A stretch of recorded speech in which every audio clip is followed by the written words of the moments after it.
Ya no eres parte de la familia. Ve a vivir a un asilo o a la calle, dijo la esposa de mi hijo. Desesperada, acepté un trabajo para cuidar a un billonario en coma. Cada noche le contaba mi historia. No sabía que él escuchaba todo. Un día despertó y dijo 3 palabras que me dejaron helada. Me alegra tenerte aquí. Sigue mi historia hasta el final y comenta desde qué ciudad me estás viendo. Así podré ver hasta dónde ha llegado mi historia. Mi nombre es Raquel y tengo 66 años. Jamás pensé que a esta edad estaría parada en la acera con una maleta vieja, viendo cómo la puerta de la casa donde viví durante 8 años se cerraba para siempre. Todo comenzó esa mañana de martes cuando Sara, mi nuera, bajó las escaleras con esa expresión que ya conocía tan bien. Era la misma cara que ponía cuando iba a decir algo cruel disfrazado de preocupación. Me quedé inmóvil en la cocina, sosteniendo la taza de café que acababa de prepararme, sintiendo cómo el estómago se me contraía. «Raquel, tenemos que hablar», dijo Sara con voz fría. Se acomodó en la silla frente a mí, cruzó las piernas y me miró como si fuera una extraña que había invadido su hogar. Miguel y yo hemos estado conversando toda la noche. Mi corazón comenzó a latir más rápido. Sabía que cuando Sara decía Miguel y yo, en realidad quería decir yo he decidido. Mi hijo perdió su voz en esta casa hace mucho tiempo. ¿De qué se trata?, pregunté, aunque una parte de mí ya lo sabía. Sara suspiró dramáticamente, como si lo que iba a decir le doliera tanto como a mí. Mira, ha sido muy útil estos años, pero los niños están creciendo y necesitan su espacio. Miguel está considerando una promoción en el trabajo que requiere más responsabilidades. Tomé un sorbo de café para ganar tiempo, aunque el líquido me sabía amargo. No entiendo qué tiene que ver eso conmigo. Raquel, por favor, no hagas esto más difícil de lo que ya es. Sara se inclinó hacia adelante, fingiendo compasión. Ya no eres tan joven. Cuidar de esta casa, de los niños cuando llegan del colegio, es mucho para ti. Y francamente, Miguel y yo necesitamos privacidad para reconstruir nuestro matrimonio. Sentí como si me hubieran dado una bofetada. Durante 8 años había mantenido esta casa funcionando. Había cuidado a Emma y a Lucas desde que eran pequeños. Los había llevado al colegio cuando Sara tenía jaquecas. Había cocinado, limpiado y dado amor incondicional. Ahora me decían que era una carga. ¿Y Miguel qué opina de esto?, logré preguntar con voz temblorosa. Miguel está de acuerdo, respondió Sara rápidamente. Los dos sentimos que es hora de que busques otras alternativas. En ese momento escuché los pasos de Miguel bajando las escaleras. Mi corazón se llenó de esperanza. Seguramente él no sabía lo que Sara me estaba diciendo. Seguramente él me defendería. «Buenos días, mamá», murmuró Miguel sin mirarme a los ojos. Se dirigió directamente a la cafetera, dándome la espalda. «Miguel», dije, la voz quebrándoseme, «Sara me está diciendo que tengo que irme de la casa». Miguel se quedó inmóvil por un momento, sosteniendo la taza vacía. Cuando finalmente se volteó, vi en sus ojos algo que me destrozó, culpa mezclada con cobardía. No iba a defenderme, no iba a pelear por mí. «Mamá», comenzó con voz débil, «Sara y yo hemos estado hablando y...» «No», lo interrumpí, sintiendo cómo la traición me atravesaba como un cuchillo. «No me digas que tú también piensas que soy una carga». «No es eso», murmuró, pero no pudo sostener mi mirada. «Es solo que necesitamos espacio. Los niños están creciendo y...» «Los niños me adoran», dije, la voz rompiéndoseme. «Yo los cuido, los ayudo con las tareas, les leo cuentos». Sara se rió, un sonido frío y calculado. «Raquel, por favor, Emma tiene 11 años y Lucas 9. Ya no necesitan que la abuela les lea cuentos. Necesitan disciplina y estructura, no que los malcríes con dulces y historias». Malcriarlos. Así llamaba Sara al amor que yo les daba a mis nietos. Cada abrazo, cada momento de ternura, cada historia que les contaba sobre su abuelo y su infancia de Miguel, todo eso para ella era malcriarlos. «¿Y a dónde se supone que voy a ir?», pregunté, sintiendo pánico real por primera vez. Sara se encogió de hombros con indiferencia cruel. Hay residencias muy buenas para personas de tu edad. O puedes buscar un apartamento pequeño. Tu pensión debería alcanzarte para algo modesto. Mi pensión. $700 al mes que apenas me alcanzaban para medicamentos y gastos personales. Sara sabía perfectamente que con eso no podía pagar un apartamento. Oh, continuó Sara con una sonrisa que no llegaba a sus ojos, siempre puedes ir a una de esas residencias del gobierno. He oído que no están tan mal. Un asilo del gobierno, la humillación final. Sara estaba sugiriendo que fuera a uno de esos lugares donde las personas van a morir olvidadas, donde el olor a desinfectante no puede ocultar el abandono y la desesperanza. Miguel, supliqué una última vez, soy tu madre. Mi hijo cerró los ojos, como si mis palabras le causaran dolor físico. Mamá, lo siento. Es la decisión correcta para la familia. Para la familia. Yo ya no era parte de la familia. Sara se levantó, claramente satisfecha con el resultado de la conversación. Te damos hasta esta tarde para recoger tus cosas. Miguel tiene que trabajar y yo tengo una cita en el salón de belleza. Subí a mi habitación con las piernas temblando. Era un cuarto pequeño en el segundo piso, con una ventana que daba al jardín trasero. Durante 8 años había sido mi refugio, el lugar donde me retiraba cuando la hostilidad de Sara se volvía insoportable. Ahora tenía que empacar una vida entera en una maleta. Mientras doblaba mi ropa, las lágrimas caían sin control. Cada prenda tenía una memoria. El suéter azul que usé en el cumpleaños de Emma el año pasado, la falda que me puse para la graduación de Lucas del jardín de infantes, el vestido que había comprado con tanto cuidado para la boda de Miguel y Sara. Encontré la fotografía que guardaba en mi mesa de noche, Miguel y yo el día de su graduación universitaria. Él me abrazaba, sonriendo con orgullo, diciéndome que todo lo que había logrado era gracias a mí. Esa foto ahora se sentía como una mentira. Cuando bajé con mi maleta, Emma y Lucas habían regresado del colegio. Emma me vio con la maleta y frunció el ceño. ¿A dónde vas, abuela?, preguntó con esa honestidad brutal de los niños. Antes de que pudiera responder, Sara intervino. La abuela Raquel se va a vivir a un lugar donde va a ser más feliz, cariño, un lugar con personas de su edad. Pero yo no quiero que se vaya, protestó Lucas, corriendo hacia mí. ¿Quién me va a contar historias antes de dormir? Sara tomó a Lucas del brazo, alejándolo de mí. Ya eres muy grande para historias, Lucas. Es hora de crecer. La mirada de confusión y tristeza en los ojos de mis nietos fue lo que finalmente me quebró. Ellos no entendían por qué su abuela, que los amaba incondicionalmente, tenía que irse. Ellos solo sabían que alguien importante estaba desapareciendo de sus vidas sin explicación.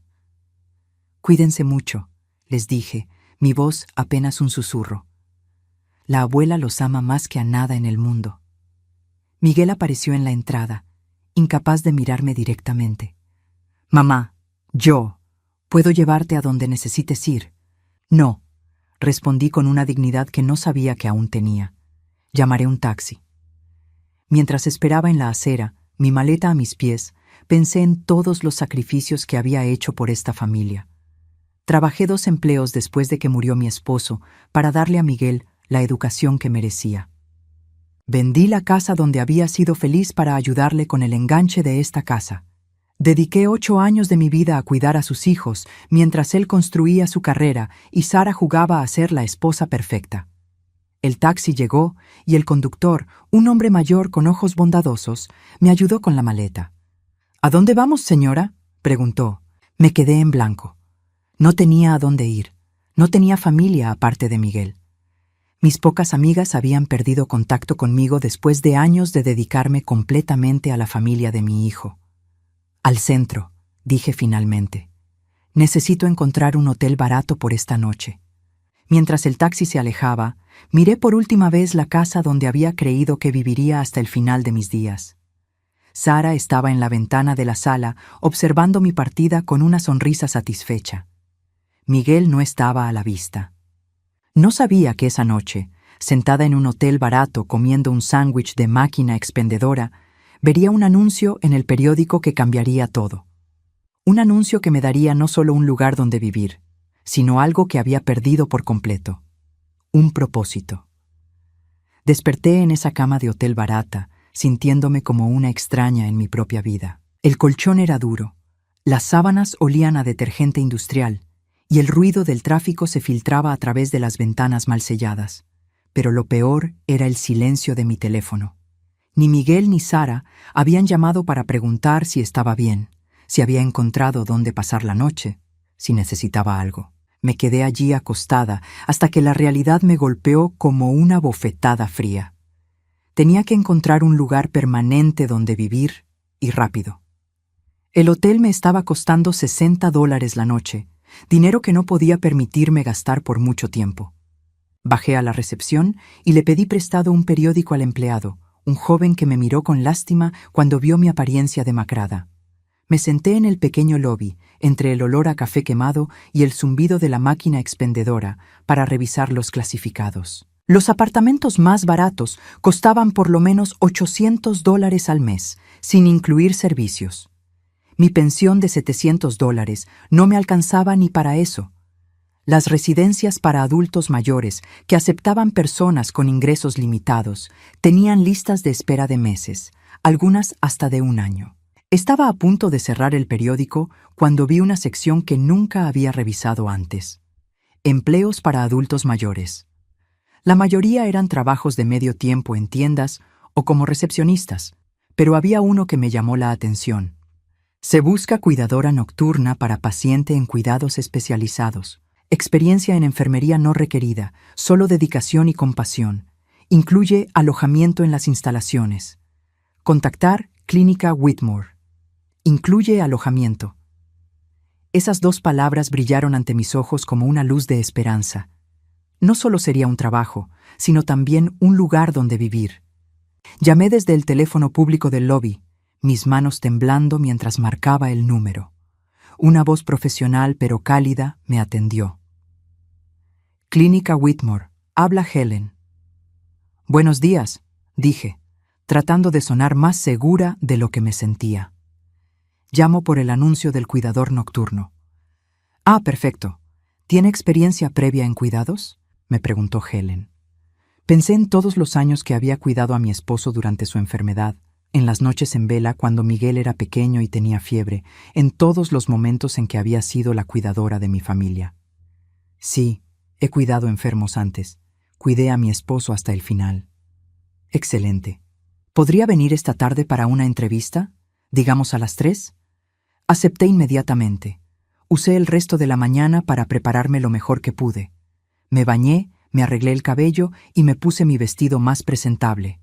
Cuando el taxi me dejó frente a la clínica Whitmore, me quedé impresionada. El edificio era elegante, moderno, rodeado de jardines impecablemente cuidados. No parecía una clínica común, sino más bien un hotel de lujo. A través de las ventanas se veían muebles finos y plantas exuberantes. Este lugar le debía costar una fortuna a quien fuera que estuviera internado aquí. Helen resultó ser una mujer de unos 50 años, con cabello gris perfectamente peinado y una sonrisa genuina. Me recibió en una oficina que olía a lavanda y tenía fotografías de jardines en las paredes. Siéntese, por favor, me dijo, señalando una silla cómoda.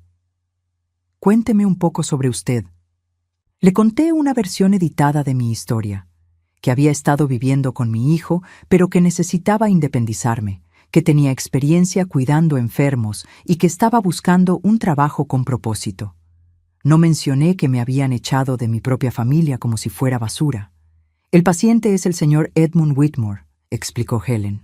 Tiene 58 años y está en coma desde hace 6 meses, después de un accidente automovilístico. Sus funciones vitales son estables, pero requiere supervisión constante durante la noche. Me mostró una carpeta con información médica básica. Edmund Whitmore era, o había sido, el dueño de una cadena de hoteles de lujo, sin familia inmediata, sin esposa, sin hijos. Como yo, pensé con ironía, estaba completamente solo en el mundo. ¿Y exactamente qué tendría que hacer?, pregunté. Principalmente supervisión, respondió Helen.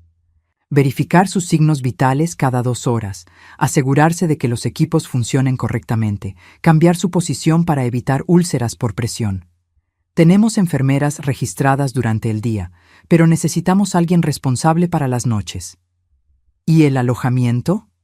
Helen sonrió. Hay una habitación pequeña pero cómoda justo al lado de la suite del señor Whitmore. Tiene su propia entrada, un baño privado y una pequeña cocina.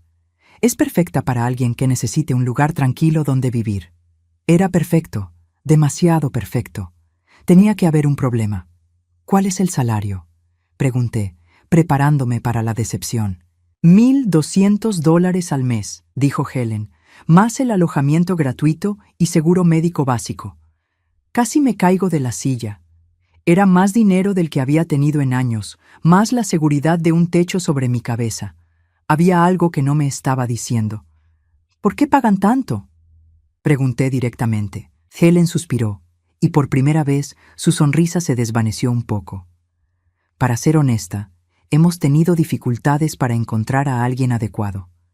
Los turnos nocturnos son solitarios, y estar con un paciente en coma puede ser emocionalmente difícil. Algunas personas encuentran inquietante la quietud, el silencio. Otras se sienten incómodas hablando con alguien que no puede responder. Soledad, silencio, alguien que no podía responder. Después de años de vivir con Sarah, donde cada palabra mía era criticada o ignorada, la idea de estar con alguien que no podía juzgarme sonaba como un alivio. ¿Cuándo podría empezar?, pregunté. Helen pareció sorprendida por mi entusiasmo. ¿Qué tal si empezamos con una noche de prueba? Esta noche, si le parece bien, yo estaré aquí hasta tarde para asegurarme de que se sienta cómoda. Esa tarde, Helen me llevó a conocer las instalaciones. La suite de Edmund Whitmore era como una habitación de hospital de lujo. Grandes ventanales daban al jardín, había obras de arte originales en las paredes, y el equipamiento médico era discreto pero sofisticado. En el centro de todo esto estaba Edmund. Era un hombre alto, incluso acostado, se veía imponente.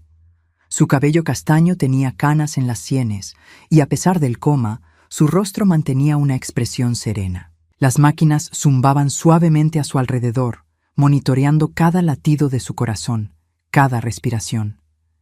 «Se ve en paz», comenté sin pensar. «Eso espero», dijo Helen suavemente. «Los médicos dicen que puede escuchar, aunque no pueda responder. Por eso es importante hablarle, mantener algún tipo de conexión humana». Mi habitación estaba efectivamente al lado de la suya, conectada por una puerta que podía dejarse abierta para escuchar cualquier cambio en los equipos. Era pequeña, pero perfectamente amueblada. Una cama individual cómoda, un sillón de lectura, una mesa pequeña con 2 sillas y una cocina con todo lo necesario para preparar comidas simples. Por primera vez en días, sentí algo parecido a la paz. Esa primera noche, Helen se quedó conmigo hasta las 11 para asegurarse de que entendiera todas las rutinas. Después se fue y me quedé completamente sola con Edmund. El silencio era profundo, roto solo por el ritmo hipnótico de los monitores. Me senté en la silla junto a su cama, sin saber muy bien qué hacer. Se suponía que debía hablarle, pero no tenía idea de qué decir. «Hola, señor Whitmore», comencé torpemente. «Mi nombre es Raquel. Voy a cuidarlo durante las noches». Su rostro no cambió, por supuesto. Los monitores siguieron con su ritmo constante. Me sentía ridícula hablándole a alguien que no podía escucharme. Pero conforme pasaron las horas, la soledad comenzó a pesarme. Era una soledad diferente a la que había sentido en casa de Miguel. Allí me sentía invisible y rechazada. Aquí simplemente estaba sola, y había una extraña honestidad en eso. Alrededor de las 3 de la madrugada, mientras verificaba sus signos vitales, comencé a hablar sin pensarlo realmente. «¿Sabe qué?», le dije, ajustando su almohada. «Mi hijo me echó de su casa ayer. Bueno, técnicamente fue su esposa, pero él no me defendió». Las palabras salieron como si hubieran estado esperando para escapar. «Viví allí durante 8 años. Cuidé a sus hijos, mantuve su casa funcionando, y cuando ya no me necesitaron, me echaron como si fuera basura». Me senté nuevamente en la silla, sintiendo una extraña liberación al decir estas cosas en voz alta. Su nuera me dijo que busque un asilo del gobierno. ¿Puede creerlo? Después de todo lo que hice por esa familia. Edmund no se movió, pero seguía hablando. Había algo consolador en su presencia silenciosa, en la forma en que parecía escuchar sin juzgar. No sé por qué le estoy contando esto, admití. Supongo que es porque usted no puede decirme que estoy exagerando, o que debería estar agradecida, o que las familias a veces tienen que tomar decisiones difíciles.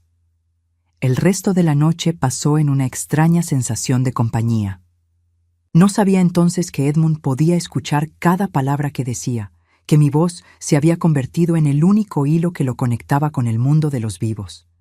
Llevaba 3 semanas cuidando a Edmund cuando me di cuenta de que había empezado a esperarlo. No a él, específicamente, porque seguía en el mismo estado silencioso, sino a esas horas de la madrugada, cuando podía hablar libremente sin ser juzgada, criticada o ignorada. Durante el día dormía en mi pequeña habitación, despertando ocasionalmente con el sonido de las enfermeras diurnas que venían a revisar a Edmund. Helen me había dicho que tomara todo el tiempo que necesitara para adaptarme, pero la verdad era que me había adaptado más rápido de lo que esperaba. Por primera vez en años, tenía un propósito claro y nadie me decía cómo hacerlo mal. Era una noche de jueves, alrededor de las 2 de la madrugada, cuando le conté a Edmund sobre mi infancia. Estaba verificando sus niveles de oxígeno cuando las palabras simplemente comenzaron a fluir. Mi madre murió cuando yo tenía 16 años, le dije, ajustando la manta sobre sus hombros. Cáncer de mama. En aquellos tiempos no había los tratamientos que hay ahora. Mi padre no sabía qué hacer conmigo, así que me mandó a vivir con mi tía Esperanza. Me senté en mi silla habitual junto a su cama. La habitación estaba iluminada solo por las luces suaves de los monitores, creando una atmósfera íntima que me hacía sentir como si estuviéramos compartiendo secretos. Mi tía era una mujer dura, continué. Decía que mi madre me había malcriado, que yo no sabía lo que era trabajar de verdad. Me puso a trabajar en su panadería desde las 5 de la mañana antes de ir al colegio. Edmund respiraba de manera constante, su pecho subiendo y bajando en un ritmo que había llegado a encontrar reconfortante. Los médicos decían que su cerebro funcionaba normalmente, que el coma era resultado del trauma físico, no del daño cerebral. Esperanza de recuperación, habían dicho, pero llevaba 6 meses así. ¿Sabe qué es lo gracioso?, le pregunté, aunque sabía que no me respondería. Pensé que esos años con mi tía habían sido los más duros de mi vida. Aprendí a amasar pan antes del amanecer, a lidiar con clientes difíciles, a trabajar hasta que me dolieran las manos. Pero ahora me doy cuenta de que esa dureza me preparó para todo lo que vino después. Pausé para revisar el monitor de su presión arterial. Los números se veían estables, como siempre, pero cuando volví a mirarlo, tuve la extraña sensación de que su respiración había cambiado ligeramente, como si estuviera prestando atención. Conocí a Roberto cuando tenía 20 años. Seguí, sintiendo una extraña liberación al hablar de mi difunto esposo. Era electricista, 5 años mayor que yo. No era el hombre más guapo del mundo, pero tenía unas manos gentiles y una forma de reírse que hacía que todos los problemas parecieran más pequeños. Me levanté para caminar un poco por la habitación. Estas conversaciones nocturnas se habían vuelto tan naturales que ya no me sentía ridícula hablando sola. Nos casamos en una ceremonia pequeña. Mi tía Esperanza dijo que era demasiado joven, que Roberto no tenía suficiente dinero para mantener una familia. Pero por primera vez en mi vida, alguien me hacía sentir importante. Roberto me escuchaba cuando hablaba, me preguntaba qué pensaba de las cosas. Volví a mi silla y miré el rostro de Edmund. A la luz tenue, su expresión parecía más serena de lo usual, como si estuviera teniendo un sueño agradable. Miguel nació cuando yo tenía 23 años, continué, mi voz volviéndose más suave. Fue el bebé más hermoso que había visto. Roberto estaba tan orgulloso que llevaba fotos en la billetera y se las mostraba a cualquiera que quisiera verlas. La habitación se llenó de silencio por un momento, solo interrumpido por el zumbido constante de las máquinas. Recordar a Miguel como bebé me llenaba de una mezcla de amor y dolor que era difícil de procesar. Eran buenos tiempos, murmuré. Roberto trabajaba duro, pero siempre llegaba a casa a tiempo para bañar a Miguel y contarle un cuento antes de dormir. Los fines de semana íbamos al parque, o Roberto le enseñaba a Miguel pequeños proyectos de electricidad en el garaje. Me incliné hacia adelante, como si Edmund pudiera escucharme mejor. ¿Sabe qué me duele más? Que Miguel no recuerda esos tiempos.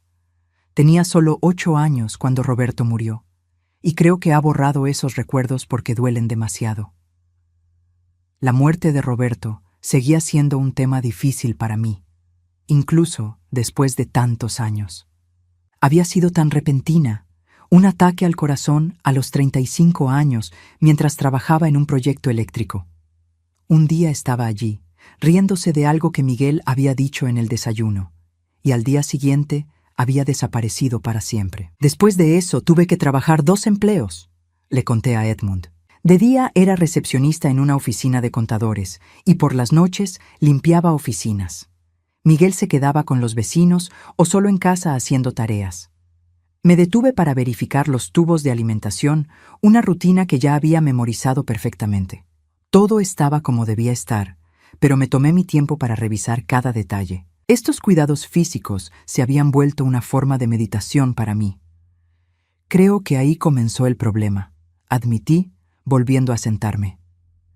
Miguel empezó a sentir que nunca estaba disponible para él, que siempre estaba trabajando, siempre cansada, siempre preocupada por el dinero.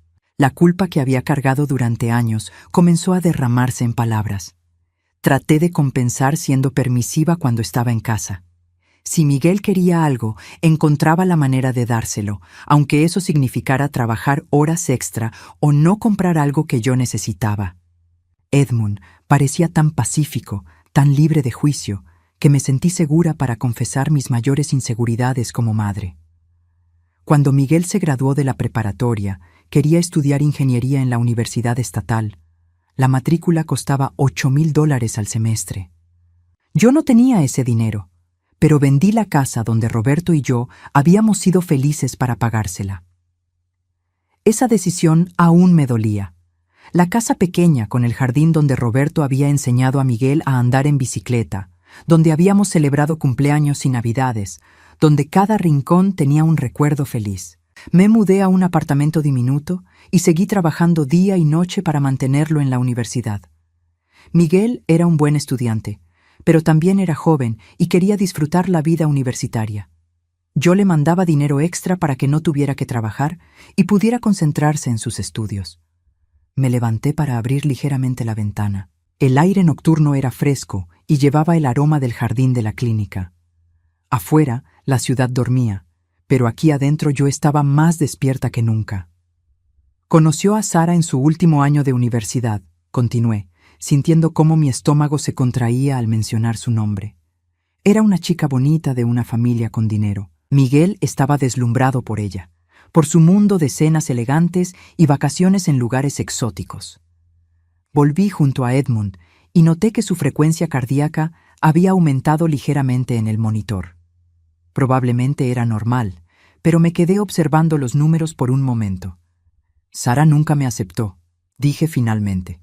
Desde el principio me hizo sentir como si fuera una campesina ignorante que no entendía las sutilezas de su clase social. Miguel se daba cuenta, pero nunca me defendió. Creo que también estaba un poco avergonzado de nuestros orígenes humildes. La traición de Miguel dolía más ahora, hablando de ella en voz alta. Durante años había tratado de justificar su comportamiento, de entender su posición, pero en el fondo sabía que había elegido la comodidad sobre la lealtad. Cuando se casaron, Sara insistió en que la boda fuera en un country club exclusivo. Costó $20,000. Yo pagué la mitad, aunque eso significó endeudarme por años. Me reí amargamente al recordar esa boda. Yo había estado sentada en una mesa al fondo, sintiéndome fuera de lugar entre los amigos elegantes de Sara, mientras mi hijo bailaba feliz con su nueva esposa, aparentemente olvidando todo lo que yo había sacrificado por él. ¿Sabe qué es lo más triste?, le pregunté a Edmund, mi voz apenas un susurro. que durante años me convencí de que esto era amor. Quedar hasta que doliera, sacrificar hasta quedar vacía, era lo que hacían las madres buenas. El monitor de Edmund emitió un pequeño sonido y por un momento me preocupé de que algo estuviera mal. Pero cuando revisé los números, todo parecía normal. Tal vez había sido mi imaginación. Ahora me pregunto si no les hice un daño terrible al enseñarles que podían tomar y tomar sin nunca dar nada a cambio, continué. Miguel nunca aprendió a valorar los sacrificios porque siempre estuvieron ahí, invisibles, como el aire que respiraba. Las lágrimas comenzaron a caer por mis mejillas, pero no me molesté en limpiarlas. Aquí, en esta habitación silenciosa, podía llorar sin que nadie me dijera que era demasiado sensible o dramática. Y ahora estoy aquí, hablándole a un extraño en coma, porque es la única persona en el mundo que no me interrumpe para decirme que estoy exagerando. Lo que no sabía era que Edmund no era solo un oyente pasivo. Cada palabra mía se grababa en su mente consciente, pero atrapada. Cada lágrima que derramaba resonaba en su corazón inmóvil, y lentamente mi historia se estaba convirtiendo en la razón por la que él seguía luchando por despertar. Ya llevaba 2 meses cuidando a Edmund cuando comencé a notar pequeñas cosas que antes no había percibido. Era una noche de martes, alrededor de las 3 de la madrugada, cuando me di cuenta de que su respiración cambiaba cuando yo hablaba. No era algo dramático, solo una ligera alteración en el ritmo, como si mi voz lo calmara. Le había estado contando sobre mis recetas favoritas, esas que había perfeccionado durante años y que ahora nadie quería aprender. Mi abuela me enseñó a hacer mole cuando tenía 12 años, le decía mientras verificaba sus signos vitales.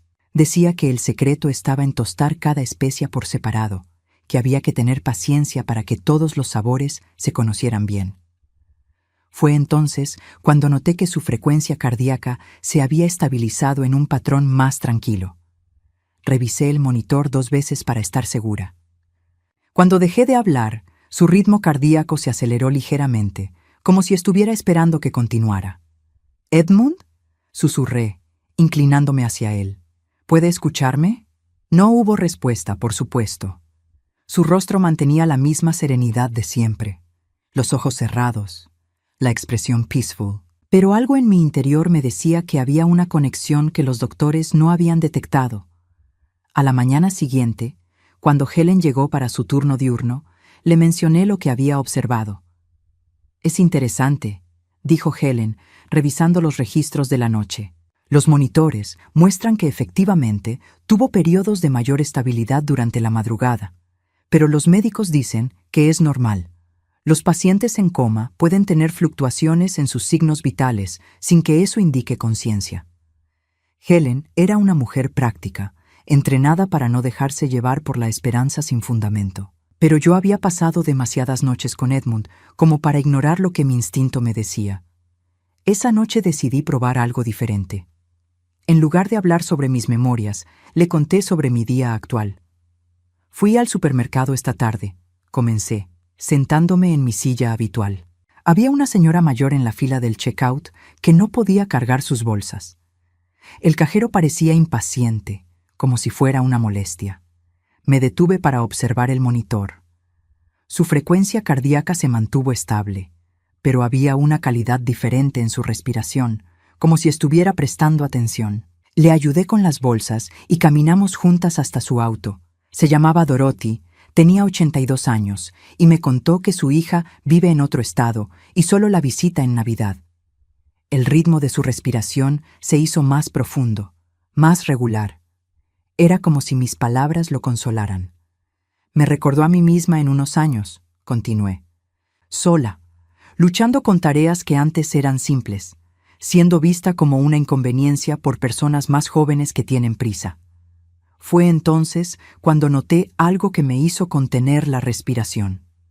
Los dedos de Edmund, que habían estado completamente inmóviles durante meses, parecían haberse contraído ligeramente. Tan sutil que podría haber sido mi imaginación, pero estaba segura de que había visto un movimiento.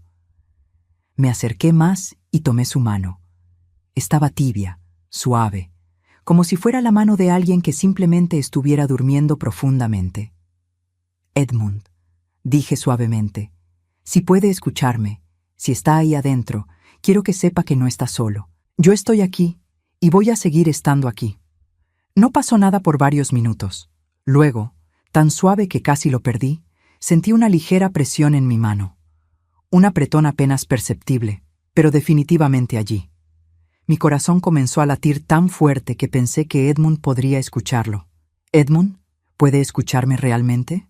La presión se repitió, un poco más fuerte esta vez. Las lágrimas comenzaron a rodar por mis mejillas. Él estaba allí, atrapado en su propio cuerpo, pero consciente. Esa revelación cambió todo para mí. Ya no estaba hablándole a un paciente inconsciente. Estaba conversando con alguien que realmente me escuchaba, alguien que de alguna manera entendía mi dolor porque él también estaba atrapado en su propia forma de soledad. A partir de esa noche, mis conversaciones con Edmund se volvieron más íntimas, más honestas. Le conté cosas que nunca había admitido ante nadie, ni siquiera ante mí misma. ¿Sabe qué es lo que más me duele de todo esto con Miguel? Le pregunté una noche mientras le aplicaba crema en las manos para prevenir resequedad. No es tanto que me haya echado de su casa. Es que lo hizo tan fácilmente, como si yo fuera un objeto que ya no necesitaba. Edmund apretó mi mano suavemente, su manera silenciosa de decirme que entendía. Durante 8 años traté de ser la abuela perfecta, continué.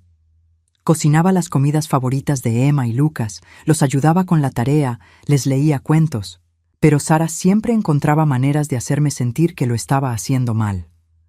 Recordé todas las críticas veladas, todos los comentarios passive-aggressive que Sara había hecho durante años. Decía que los malcriaba dándoles dulces, que les llenaba la cabeza con historias viejas sobre su abuelo, que no entendía las necesidades nutricionales modernas de los niños. La frustración que había acumulado durante años comenzó a salir en palabras. Una vez preparé tamales para el cumpleaños de Emma. Pasé todo el día haciéndolos desde cero, usando la receta de mi abuela. Cuando Sara los vio, arrugó la nariz y dijo que eran demasiado pesados para una fiesta de niños. Ordenó pizza en su lugar. Edmund apretó mi mano nuevamente, más fuerte esta vez, como si pudiera sentir mi dolor. Esa noche encontré mis tamales en la basura, admití, mi voz quebrándose. Ni siquiera habían probado uno. Todo ese amor, todo ese trabajo, simplemente tirado a la basura como si no valiera nada. El recuerdo aún me dolía físicamente. Había llorado esa noche en mi habitación, sintiéndome completamente rechazada e inútil. Pero lo que más me dolió fue que Miguel no dijo nada, continué. Vio los tamales en la basura al día siguiente cuando sacó la bolsa, y no dijo una palabra. No me preguntó qué había pasado, no se disculpó por el desperdicio. Simplemente actuó como si nada hubiera ocurrido. Las lágrimas caían libremente ahora, pero no me importaba. Edmund había visto tantas de mis lágrimas en estos meses que ya no me sentía avergonzada de mostrar mi dolor frente a él. ¿Sabe qué pienso?, le pregunté, limpiándome los ojos con el dorso de la mano. Pienso que Miguel dejó de verme como su madre hace mucho tiempo.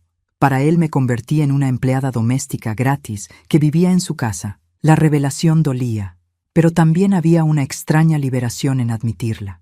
Durante años había tratado de mantener la ilusión de que todavía tenía una familia real, de que los momentos difíciles eran solo temporales. Y Emma y Lucas, continué, mi voz volviéndose más suave. Mis pobres nietos probablemente ya ni se acuerdan de mí. Sara se habrá encargado de eso. Edmund movió sus dedos contra mi mano y tomé eso como una señal de consuelo. Al menos él entendía lo que era ser olvidado por las personas que se suponía debían amarte. Fue esa misma noche cuando pasó algo que cambió nuestra relación para siempre. Eran casi las 5 de la mañana, y yo estaba terminando de contarle sobre mi primer trabajo después de que murió Roberto. Limpiaba oficinas desde las 10 de la noche hasta las 6 de la mañana, le estaba diciendo. Cuando llegaba a casa, Miguel ya se había ido al colegio y cuando él regresaba, yo estaba durmiendo. De repente, mi teléfono móvil sonó. Era un número que no reconocía, pero a esa hora de la madrugada podría ser una emergencia. «Diga», contesté con voz cansada. ¿Mamá? Era la voz de Miguel, sonando extraño, alterado. Mi corazón se aceleró inmediatamente. Miguel, ¿qué pasa? ¿Estás bien? Mamá, necesito que vengas, dijo, su voz quebrándose. Sara me dejó. Se llevó a los niños. No sé qué hacer. Por un momento me quedé paralizada. Después de 2 meses de silencio total, Miguel me llamaba solo porque tenía una crisis y necesitaba algo de mí. ¿Dónde estás?, pregunté, aunque no estaba segura de por qué. En casa. Mamá, por favor, ven. No tengo a nadie más. No tengo a nadie más. Esas palabras me golpearon como una bofetada. No me llamaba porque me extrañara o porque hubiera reflexionado sobre cómo me había tratado. Me llamaba porque yo era su último recurso. Miré a Edmund, y aunque sus ojos estaban cerrados, sentí como si me estuviera dando consejo silencioso. Su mano apretó la mía ligeramente. «Miguel», dije finalmente, mi voz más firme de lo que me sentía. «Lamento mucho lo que estás pasando, pero no puedo ir». Hubo silencio del otro lado de la línea. «¿Qué quieres decir con que no puedes venir? Soy tu hijo». «Sí», dije, sintiendo una fortaleza que no sabía que tenía. «Eres mi hijo. Pero hace 2 meses me dijiste que ya no era parte de tu familia. No puedes cambiar eso solo porque ahora me necesitas». «Mamá, por favor, Miguel», lo interrumpí. «Espero que encuentres la manera de solucionar tu situación, pero yo ya no estoy disponible para arreglar tus problemas». Colgué el teléfono con manos temblorosas. Edmund apretó mi mano con más fuerza de la que había sentido antes, como si estuviera orgulloso de mí. Por primera vez en mi vida había puesto límites, y aunque dolía, también se sentía como libertad. Después de rechazar la llamada de Miguel, pasé el resto de esa madrugada en un estado extraño de calma y ansiedad mezcladas. Edmund parecía más alerta de lo usual, sus dedos moviéndose ocasionalmente contra mi mano, como si quisiera asegurarme que había tomado la decisión correcta. «¿Cree que fui muy dura con él?», le pregunté, aunque sabía que no podía responderme con palabras.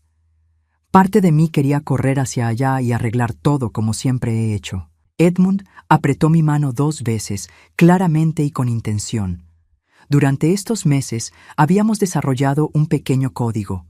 1 vez significaba sí, 2 veces significaba no y 3 veces significaba que quería que siguiera hablando. «Tiene razón», suspiré. «No puedo seguir siendo la solución a todos sus problemas, especialmente después de cómo me trató». Los siguientes días fueron difíciles. Miguel llamó 6 veces más, pero no contesté.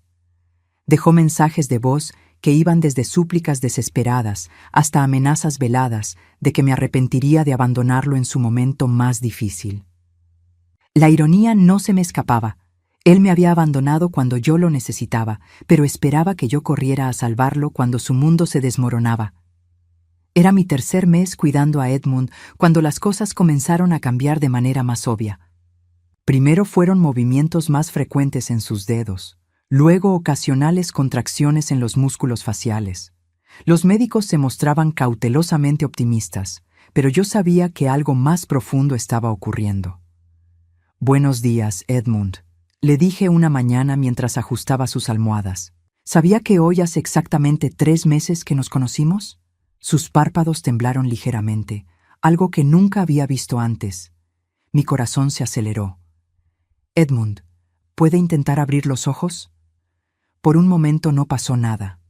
Luego, lentamente, como si fuera el mayor esfuerzo del mundo, sus párpados comenzaron a separarse. Solo una fracción, pero suficiente para que pudiera ver un destello de sus ojos. «Edmund», grité, corriendo hacia el botón de llamada para avisar a Helen. «Está despertando». Lo que siguió fue un torbellino de médicos, enfermeras y equipos especializados. El Dr. Harrison, el neurólogo principal, llegó en menos de 1 hora para examinar a Edmund personalmente. «Es prometedor», dijo después de realizar varias pruebas. «Pero hay que ser realistas. Puede tomar días, semanas o incluso meses para que recupere completamente la conciencia. Y no sabemos qué capacidades habrá retenido». Pero yo sabía algo que los médicos no sabían. Edmund no estaba empezando a despertar. Había estado despierto durante meses, atrapado dentro de su propio cuerpo, escuchando cada una de mis palabras. Esa noche, cuando finalmente nos quedamos solos, me senté junto a él y tomé su mano como había hecho cientos de veces antes. Sé que puede escucharme, le dije suavemente. Sé que ha estado escuchando todo este tiempo. Sus dedos se movieron contra mi mano, más fuerte que nunca antes. Los médicos dicen que su recuperación puede tomar mucho tiempo, pero yo no voy a ir a ninguna parte, le prometí. Usted me escuchó cuando nadie más lo hacía. Ahora es mi turno de estar aquí para usted. Durante los siguientes días, Edmund mostró más señales de progreso. Sus ojos se abrían por períodos más largos, seguía mi movimiento por la habitación y sus respuestas físicas a mis preguntas se volvían más claras y consistentes. Fue una semana después, cuando Helen me dijo algo que cambió todo. Raquel, me dijo una mañana después de revisar a Edmund, los abogados del señor Whitmore quieren hablar contigo. Mi estómago se tensó inmediatamente. ¿Por qué? Aparentemente, el señor Whitmore había dado instrucciones muy específicas sobre su cuidado antes del accidente. Quiere asegurarse de que esas instrucciones se están siguiendo. Los abogados llegaron esa tarde. 2 hombres en trajes caros que parecían completamente fuera de lugar en el ambiente médico de la clínica. El más mayor, que se presentó como Robert Kellerman, llevaba una carpeta gruesa bajo el brazo. «Señora Raquel», comenzó Kellerman después de que nos sentamos en la oficina de Helen. El señor Whitmore dejó instrucciones muy claras sobre lo que debía ocurrir si alguna vez estuviera incapacitado por un período prolongado. Abrió la carpeta y sacó varios documentos. Específicamente, quería asegurarse de que cualquier persona que lo cuidara durante una crisis médica fuera tratada como familia, no como empleado. No entendía a dónde quería llegar. ¿Qué significa eso exactamente? Significa, dijo Kellerman, que su salario se ha incrementado retroactivamente a $3,000 al mes desde que comenzó a trabajar aquí. También significa que tiene derecho a seguro médico completo, dental y de visión, además de un fondo de jubilación. Me quedé sin habla. $3,000 al mes era más dinero del que había ganado en toda mi vida. Pero hay más, continuó el abogado. El señor Whitmore también especificó que si desarrollaba una relación genuina de cuidado con cualquiera de sus cuidadores, esa persona debería ser incluida en sus disposiciones testamentarias. Mi cabeza comenzó a dar vueltas. No entiendo. ¿De qué está hablando? El segundo abogado habló por primera vez. Lo que el señor Kellerman está tratando de decir es que el señor Whitmore quiere asegurar su futuro financiero, Raquel. Ha estado observando su dedicación y quiere recompensarla adecuadamente. Pero él está en coma, protesté. ¿Cómo puede estar observando algo? Kellerman sonrió ligeramente. Las instrucciones fueron dadas antes del accidente, pero incluían provisiones para esta situación exacta. El señor Whitmore es un hombre que planifica para todas las contingencias. Salí de esa reunión con la cabeza dando vueltas y un cheque por $9,000 en mi cartera. El pago retroactivo de mis 3 meses de trabajo. Era más dinero del que había tenido en mis manos en toda mi vida. Esa noche, le conté a Edmund sobre la reunión con los abogados. No puedo aceptar todo ese dinero, le dije. Yo lo cuido porque quiero hacerlo, no por dinero. Edmund movió sus dedos contra mi mano 3 veces, la señal que había llegado a reconocer como «sigue hablando». Es que no me siento bien tomando caridad, continué. Ya he sido una carga para demasiada gente en mi vida. Esta vez, Edmund apretó mi mano con una fuerza sorprendente, y cuando miré su rostro, vi algo que me dejó sin aliento. Sus ojos estaban abiertos, completamente abiertos, y me estaban mirando directamente. Edmund, susurré, está despierto, realmente despierto. Sus labios se movieron ligeramente, como si estuviera tratando de hablar. Me acerqué más, mi oído cerca de su boca. No, caridad, murmuró con voz ronca y áspera por el desuso. Familia. Las lágrimas comenzaron a rodar por mis mejillas. ¿Puede hablar? ¿Cuánto tiempo ha estado consciente? Edmund tragó con dificultad. El esfuerzo de hablar claramente agotador para él. Siempre, escuchando, todo. Mi corazón se llenó de una mezcla de alegría y horror. ¿Todo? ¿Escuchó todo lo que le conté? Sí, murmuró, sus ojos llenándose de lágrimas. Su dolor, mi dolor, también. Me tomó su mano con ambas mías, sintiendo la calidez de su piel, la realidad de su presencia consciente. Edmund, lo siento mucho. No sabía que podía escucharme, si hubiera sabido. No, me interrumpió con esfuerzo. Necesitaba escuchar. Me mantuvo vivo. ¿Qué quiere decir? Edmund cerró los ojos por un momento, reuniendo fuerzas. Cuando los abrió de nuevo, había una determinación en ellos que no había visto antes. Después, accidente, quería morir, admitió, sin familia, sin propósito, pero su voz. Hizo una pausa, respirando profundamente. Su voz. Me dio razón para pelear. Entendí entonces lo que había pasado. Durante todos estos meses, mientras yo pensaba que le estaba dando compañía a un hombre en coma, él había estado dándome algo mucho más valioso, un propósito, una razón para seguir adelante, una familia. Edmund, dije, mi voz quebrándose. No sé qué decir. Él sonrió débilmente, el primer gesto facial completo que había visto de él. Diga que se queda. Por supuesto que me quedo, le prometí, por todo el tiempo que me necesite. Para, siempre, murmuró Edmund apretando mi mano. Somos familia, ahora. En ese momento supe que había encontrado algo que había perdido hacía mucho tiempo. Un hogar verdadero con alguien que me valoraba no por lo que podía hacer por él, sino por quién era realmente. La recuperación de Edmund fue gradual pero constante.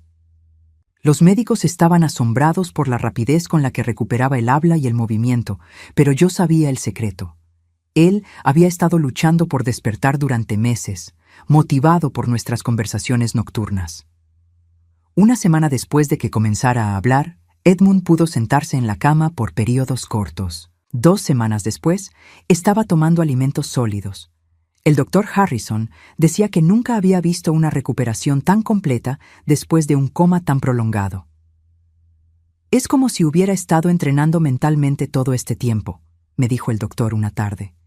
Sus funciones cognitivas están prácticamente intactas. Yo sonreí, pero no le dije la verdad.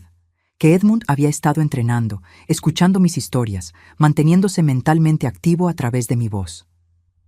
Era un jueves por la tarde cuando Edmund me dijo algo que cambió todo. Raquel, dijo, desde su silla junto a la ventana donde ahora pasaba la mayor parte del día. Quiero que vayamos a mi casa. Me detuve en el proceso de organizar sus medicamentos. ¿Su casa? ¿No es demasiado pronto? Los médicos dijeron que necesita al menos otro mes de terapia. Puedo hacer terapia en casa, respondió con determinación. He estado encerrado en habitaciones médicas durante 7 meses. Necesito ver el cielo sin que esté enmarcado por una ventana de hospital. Entendía su urgencia, pero también tenía miedo. ¿Y qué pasará conmigo? ¿Volveré a buscar otro trabajo? Edmund me miró con una expresión que no pude interpretar. Raquel, ¿realmente cree que la dejaría ir después de todo lo que hemos compartido? No sé qué pensar, admití. No tengo experiencia en este tipo de situaciones. Edmund extendió su mano hacia mí, un gesto que había repetido cientos de veces cuando él estaba en coma, pero que ahora tenía un significado completamente diferente. Durante todos esos meses que pasé escuchándola, dijo suavemente, aprendí más sobre usted de lo que algunas personas aprenden sobre otros en décadas. Sé que es generosa hasta el punto del sacrificio personal. Sé que es leal incluso cuando esa lealtad no es correspondida. Sé que es más fuerte de lo que cree. Sus palabras me llenaron de una calidez que no había sentido en años. También sé, continuó, que merece una familia que la valore, que la respete, que la ame por quien es, no por lo que puede hacer por ellos. Edmund, no me deje terminar, me interrumpió gentilmente. Quiero ofrecerle algo, pero necesito que lo piense cuidadosamente antes de responder. Mi corazón comenzó a latir más rápido. ¿Qué tipo de oferta? Quiero que venga a vivir a mi casa, no como empleada, sino como familia. Tengo una propiedad grande con una casa de huéspedes completamente independiente. Sería suya para siempre, sin importar lo que pase. Me quedé sin palabras. Edmund, eso es demasiado generoso. No puedo aceptar. Escúcheme completo, insistió. No es caridad. Durante estos meses, usted me salvó la vida de una manera que los médicos nunca podrían entender. Me dio una razón para vivir cuando yo había perdido toda esperanza. Eso no tiene precio. Lágrimas comenzaron a formar en mis ojos. Pero usted me salvó a mí también. Me dio un propósito cuando pensé que mi vida había terminado. Entonces somos iguales, sonrió Edmund. Dos personas que se encontraron cuando más se necesitaban. Una semana después salimos de la clínica. Edmund había insistido en que fuéramos directamente a su casa para que pudiera mostrarme la propiedad. Durante el viaje en el auto médico especializado, me contó sobre su vida antes del accidente. Construí mi negocio desde cero, me explicó mientras observábamos pasar el paisaje por la ventana. Trabajé 18 horas al día durante 20 años, pensando que el éxito me traería felicidad. Pero cuando desperté y me di cuenta de que no había nadie que se preocupara genuinamente por mí, entendí que había estado viviendo la vida equivocada. ¿Nunca se casó? ¿Nunca tuvo hijos?, pregunté. Estuve comprometido una vez, respondió con una sonrisa triste. Pero ella me dejó porque decía que amaba más mi trabajo que a ella. Probablemente tenía razón. Cuando llegamos a su propiedad, me quedé sin aliento. Era una casa estilo colonial situada en 5 acres de jardines perfectamente cuidados. La casa principal era elegante pero acogedora, y a unos 100 metros de distancia había una casa más pequeña que parecía sacada de un cuento de hadas. Esa es la casa de huéspedes, dijo Edmund, señalando hacia la estructura más pequeña. Tiene 2 habitaciones, una cocina completa, una sala de estar con chimenea y un pequeño jardín privado. Había pensado en alquilarla, pero nunca encontré el inquilino correcto. Caminamos lentamente hacia la casa pequeña, Edmund apoyándose ligeramente en su bastón. Cuando abrió la puerta, me encontré con un espacio perfectamente decorado que se sentía como un hogar desde el momento en que entré. «Es hermosa», susurré, tocando las cortinas de encaje en las ventanas. «Pero Edmund, esto es demasiado». «Raquel», dijo, sentándose en el sofá de la sala. «¿Puede hacer algo por mí?» «Por supuesto. Llame a su hijo». Me tensé inmediatamente. ¿Por qué? Porque necesita cerrar ese capítulo de su vida adecuadamente. No puede seguir adelante completamente hasta que lo haga. Sabía que tenía razón, aunque la idea me aterraba. Saqué mi teléfono celular y marqué el número de Miguel. Contestó al segundo timbre. «¿Mamá?» Su voz sonaba desesperada. «Gracias a Dios que llamas. He estado». «Miguel», lo interrumpí. «Solo llamé para decirte algo, no para escuchar tus problemas». Hubo silencio del otro lado de la línea. «Quiero que sepas que estoy bien», continué, sintiendo una fortaleza nueva en mi voz.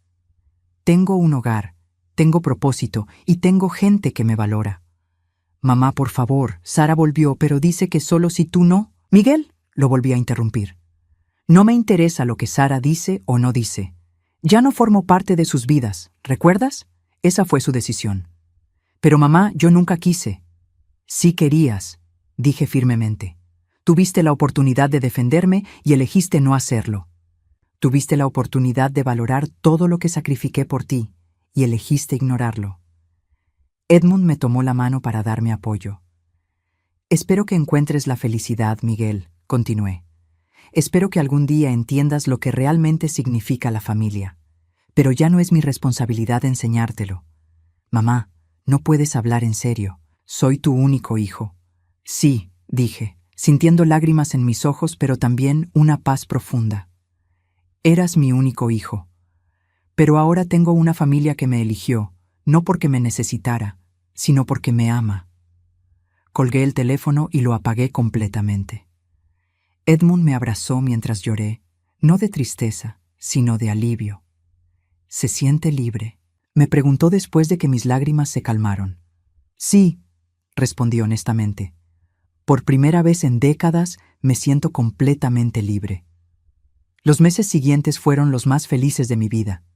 Edmund se recuperó por completo, pero nunca volvió al trabajo obsesivo que había definido su vida anterior. En lugar de eso, nos dedicamos a crear la familia que ambos habíamos perdido. Convertimos parte de su propiedad en un pequeño jardín orgánico, donde cultivábamos verduras y hierbas. Edmund había descubierto una pasión tardía por la cocina, y yo le enseñé todas las recetas de mi abuela que había compartido con él durante esas noches largas en la clínica. Por las tardes nos sentábamos en la terraza de la casa principal, compartiendo té y conversando sobre libros, películas, planes para el jardín, o simplemente disfrutando del silencio cómodo que solo existe entre familia verdadera. Una noche, 6 meses después de mudarnos a la propiedad, Edmund me hizo una pregunta que me sorprendió.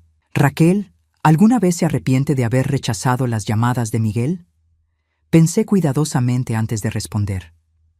Al principio sí, pero ahora me doy cuenta de que rechazar sus llamadas no fue rechazar a mi hijo. Fue rechazar el papel de víctima que me habían asignado durante años. ¿Y si apareciera en la puerta mañana pidiendo perdón? Dependería de si realmente hubiera cambiado o si solo me necesitara otra vez, respondí. He aprendido la diferencia entre amor y conveniencia. Edmund sonrió. Esa es la respuesta más sabia que he escuchado. En mi cumpleaños número 67, Edmund organizó una pequeña celebración. Helen vino de la clínica, junto con algunos de los terapistas que habían trabajado con él durante su recuperación. Era una celebración pequeña, pero llena de gente que realmente se preocupaba por mí. Después de que se fueron los invitados, Edmund y yo nos sentamos en el jardín bajo las estrellas. ¿Puedo hacerle una confesión?, me dijo. Por supuesto. La noche que usted rechazó la llamada de Miguel, cuando me apretó la mano con tanta fuerza. ¿Qué pasó?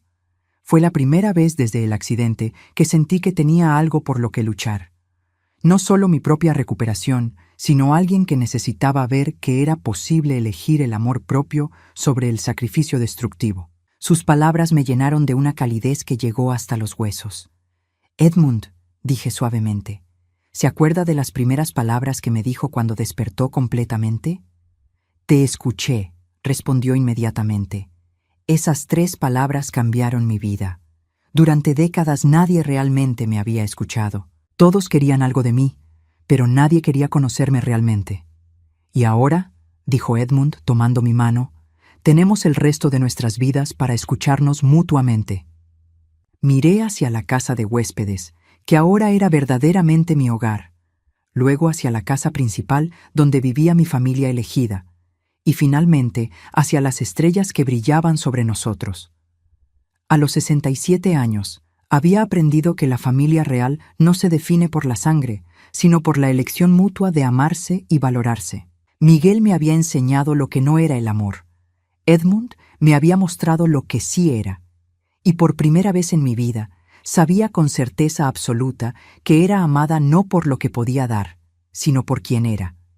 Esas 3 palabras simples, te escuché, habían sido el comienzo de la vida que siempre merecí, pero nunca pensé que tendría. Al final había tomado 67 años y perderlo todo para encontrar mi verdadero hogar.